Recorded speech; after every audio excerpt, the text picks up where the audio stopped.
खबरों में आगे बढ़ेंगे। बहुजन समाजवादी पार्टी यानी कि बीएसपी प्रमुख मायावती ने संत गुरु रविदास से जुड़े गुरु घर के पुराने विवाद को लेकर भारतीय जनता पार्टी यानी कि बीजेपी और आम आदमी पार्टी पर निशाना साधा है। उन्होंने तुगलकाबाद स्थित संत गुरु रविदास के गुरु घर के ध्वस्तीकरण का मुद्दा उठाते हुए कहा कि 7 साल बाद भी श्रद्धालुओं से जुड़ी भावनाएं पूरी तरीके से संतुष्ट नहीं हो पाई। मायावती ने पंजाब में आगामी विधानसभा चुनाव से पहले बीजेपी की ओर से निकाली जा रही गुरु रविदास कलश यात्रा पर भी सवाल खड़े कर दिए। मायावती ने सोशल मीडिया प्लेटफॉर्म एक्स पर पोस्ट करते हुए 10 अगस्त 2019 के तुगलकाबाद घटनाक्रम को याद किया। उनके मुताबिक उस समय गुरु घर को बुलडोजर और भारी पुलिस बल की मौजूदगी में गिराया गया था। उन्होंने दावा किया कि इसके विरोध में देश भर में संगत सड़कों पर लगातार उतरी थी और प्रदर्शनकारियों को लाठी चार्ज कर आंसू गैस के गोलों के साथ गिरफ्तार किया गया था। उनके ऊपर आंसू गैस के गोले दागे गए थे और लगातार उन्हें मुकदमों का भी सामना करना पड़ा था। तुगलकाबाद स्थित गुरु रविदास स्थल को लेकर विवाद 2019 में सामने आया था।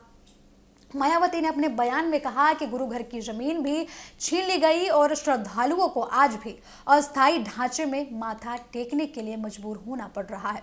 उन्होंने गुरु रविदास को मानने वाले करोड़ों श्रद्धालुओं की भावनाओं से जुड़ा विषय ये बताया है। उन्होंने बोला है कि जिन हम प्रभु को मानते हैं, जिन संत रविदास को हम मानते हैं, उनको लेकर ऐसी जो खबरें निकलकर सामने आई वो काफ़ी ज़्यादा चिंताजनक थी। आपको बता दें कि तुगलकाबाद में पुराने रविदास मंदिर के ढांचे को लेकर मामला अदालत तक पहुंचा था। उपलब्ध विवरण के मुताबिक सुप्रीम कोर्ट के 2019 के आदेश के बाद वहां मौजूद ढांचे को हटाया गया था। बाद में मंदिर निर्माण को लेकर भी न्यायिक प्रक्रिया आगे बढ़ाई गई।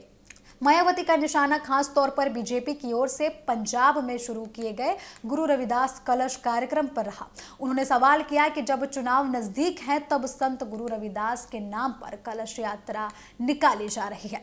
बीजेपी की ओर से इस अभियान को संत गुरु रविदास की शिक्षाओं और सामाजिक लगातार संदेशों से जोड़कर देखा जा रहा है, पेश किया जा रहा है। पार्टी ने गुरु रविदास की जन्मस्थली श्री गोवर्धनपुर वाराणसी में लाई गई पवित्र मिट्टी वाले कलश को पंजाब में अलग अलग हिस्सों तक पहुंचाने का कार्यक्रम शुरू किया।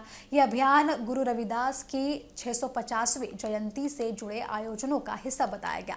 बीजेपी के कार्यक्रम के तहत पंजाब के विभिन्न जिलों में, आपको बता दें कि विभिन्न जिलों में और क्षेत्रों में कलश यात्राएं आयोजित की जा रही हैं। वहीं आपको बता दें कि लगातार पार्टी इसे सामाजिक और समानता से जोड़कर बता रही है और अपने विचारों को व्यक्त करने की कोशिश कर रही है। मायावती ने पंजाब के धलेता गांव से जुड़े एक अन्य विवाद का भी जिक्र किया है। उन्होंने कहा कि वहां गुरु घर की दीवार गिराए जाने के बाद संगत और बीएसपी की ओर से आवाज उठाई गई। उनके मुताबिक इस मामले में गिरफ्तारी हुई है, लेकिन बाद में आम आदमी की सरकार को गुरु घर दोबारा बनवाने के लिए कदम उठाना पड़ा। ये दावा मायावती के बयान पर आधारित है। उन्होंने बीजेपी और आम आदमी पार्टी की राजनीति से बहुजन समाज को सतर्क रहने की अपील की। मायावती का कहना है कि धार्मिक और सामाजिक भावनाओं से जुड़े मुद्दों को राजनीतिक लाभ लेने के लिए इस्तेमाल नहीं किया जाना चाहिए। मायावती ने आपको बता दें कि सतगुरु श्री रविदास जी सम्मान यात्रा का भी समर्थन किया। उन्होंने ये बोला है कि ये यात्रा तुगलकाबाद से पंजाब के धलेता गांव तक पहुंच रही है। उन्होंने बहुजन समाज और संगत से इस यात्रा में शामिल होने की अपील की है। मायावती के इस बयान को पंजाब की आगामी चुनावी रणनीतियों से देखा जा रहा है। पंजाब में रविदासिया समुदाय का सामाजिक और राजनीतिक प्रभाव काफी ज्यादा महत्वपूर्ण माना जाता है। ऐसे में गुरु रविदास से जुड़े कार्यक्रम और धार्मिक सामाजिक मुद्दे चुनावी राजनीति में भी चर्चा का विषय बन रहे हैं।